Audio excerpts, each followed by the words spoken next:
Assalamualaikum warahmatullahi wabarakatuh. Perkenalkan, nama saya Septiana Tanti dari kelas AB Program Studi Pendidikan Bahasa dan Sastra Indonesia Universitas Muhammadiyah Jakarta. Pada hari Jumat, tanggal 11 Desember 2020, pukul 08.30 pagi waktu Indonesia Barat, saya mengikuti seminar internasional Universitas Muhammadiyah Jakarta dengan Universitas Zainal Abidin Malaysia melalui Zoom meeting dan Bapak Zayed Zakaria sebagai narasumber yang berkebangsaan Malaysia. Ini bukti bahwa saya telah mengikuti seminar internasional tersebut. Yang ada di Malaysia ini, mampukah keharmonian itu dicapai melalui lambakan? Di dalam Zoom meeting tersebut membahas tentang keunikan budaya Malaysia. Di sini saya akan menjelaskan sedikit tentang keunikan budaya Malaysia menurut rangkuman yang saya buat setelah saya mengikuti seminar tersebut. Menurut Zayed Zakaria, bahwa Indonesia dan Malaysia adalah satu rumpun dan wajar saja jika terjadi kesamaan budaya. Malaysia merdeka pada tanggal 31 Agustus 1957. Ibu kota Malaysia yaitu Kuala Lumpur dan bahasa nasionalnya yaitu bahasa Melayu. Selanjutnya yaitu sistem pemerintahan Malaysia. Sistem pemerintahan Malaysia yaitu kerajaan monarki. Kepala negaranya Sultan bergelar yang di-Pertuan Agung dan kepala daerahnya yaitu Perdana Menteri. Tetapi Malaysia tetap negeri yang demokrasi. Selain itu, Malaysia merupakan negara penghasil timah nomor 1 di dunia.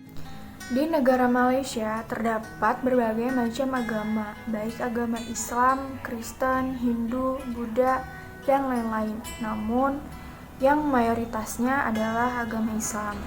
Walaupun terdapat berbagai macam agama, mereka tetap bisa hidup rukun antar sesama. Contohnya di wilayah Sabah, terdapat masjid, kuil, gereja di tanah yang sama, tetapi mereka tetap damai sentosa. Selain itu, makanan yang menjadi ciri khas Malaysia ialah nasi lemak. Nasi lemak itu hampir sama dengan nasi uduk yang ada di Indonesia. Yang membedakannya ialah jika nasi lemak menggunakan lauk bumbu rendang, bisa rendang ayam, bisa rendang sapi.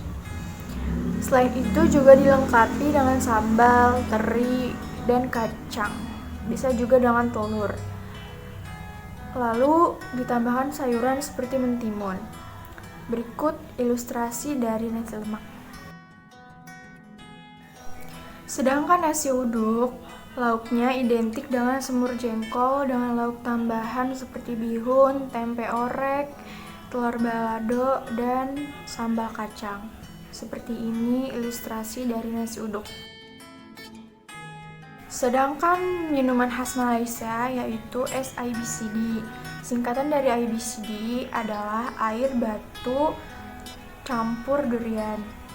Bahan umumnya yaitu kolang-kaling, kacang merah, jagung manis, agar-agar, dan durian halus sebagai toppingnya. Seperti ini ilustrasinya. Selanjutnya yaitu Malaysia adalah negara sukarelawan yang suka membantu sesama saudara, menjadi penengah bagi saudara yang berkonflik. Selain itu, orang-orang Malaysia juga menyukai seni sastra seperti pantun, syair, sajak, dan lain-lain. Dan yang terakhir, batik Malaysia mayoritas bermotif flora. Sekian rangkuman dari saya tentang keunikan budaya Malaysia.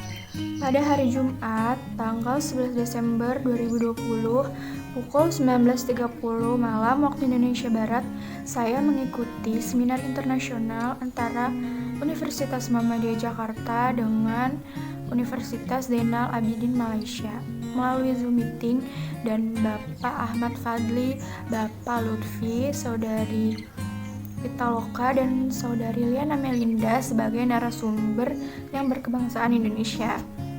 Ini bukti bahwa saya telah mengikuti seminar tersebut. Di dalam Zoom meeting tersebut membahas tentang keunikan budaya Indonesia. Di sini saya akan menjelaskan sedikit tentang rangkuman budaya Indonesia yang telah saya buat setelah saya mengikuti seminar tersebut.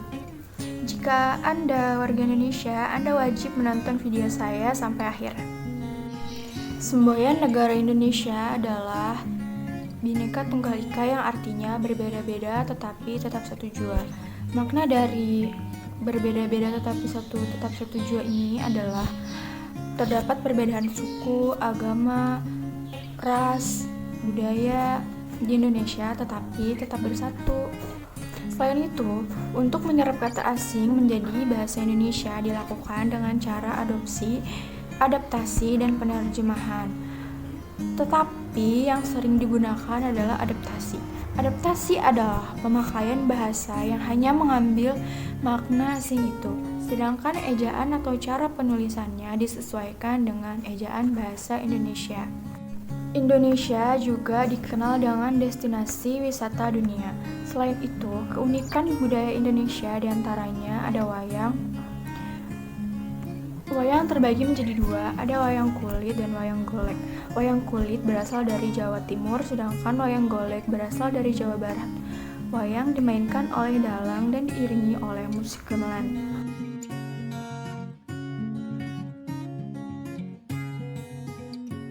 Selanjutnya ada alat musik angklung. Angklung terbuat dari potongan bambu. Alat musik ini berasal dari Jawa Barat.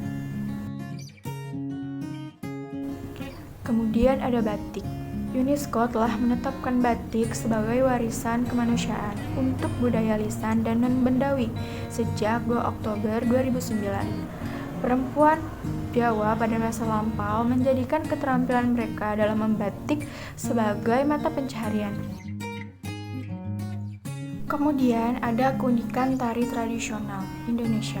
Yang pertama tari kecak dari Bali yang dimainkan laki-laki bercerita tentang kisah Ramayana. Selain itu, tujuan tari kecak adalah untuk menolak bala.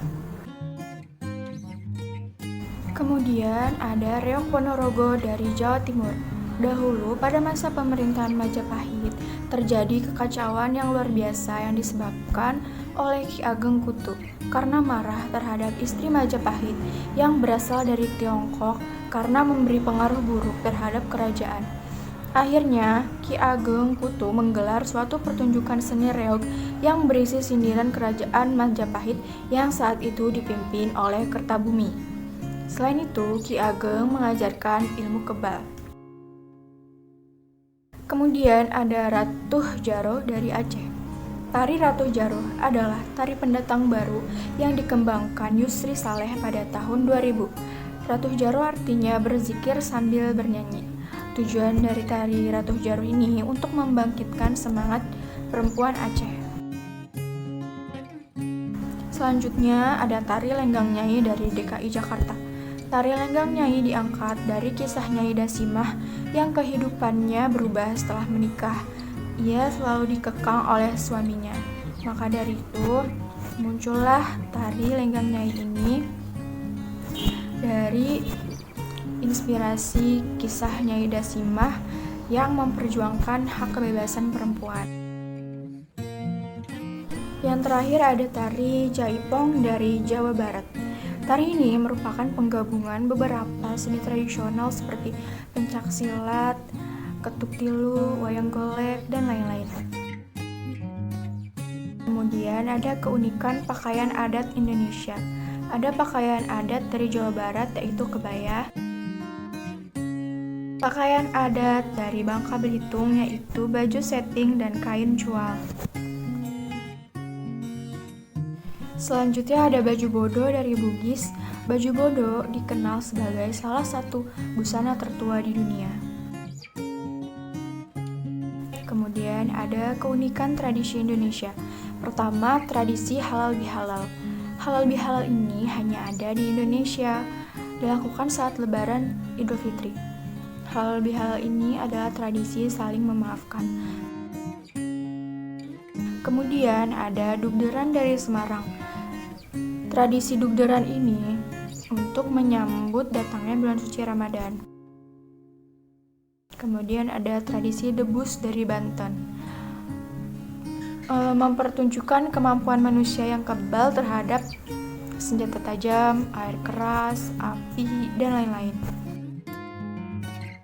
Kemudian ada karapan sapi khas Madura.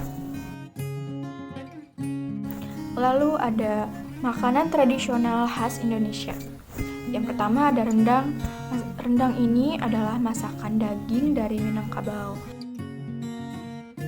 Selanjutnya ada kerak telur dari Betawi atau Jakarta. Kemudian ada gudeg dari Jogja. Dan terakhir rawon khas Jawa Timur berupa sup daging berkuah hitam dengan campuran bumbu kelupuk. Itulah beberapa keunikan yang dapat saya rangkum dari kegiatan seminar internasional tersebut. Jadi kita sebagai warga Indonesia, khususnya para remaja, putra-putri harus mengenal budaya Indonesia dan harus melestarikannya.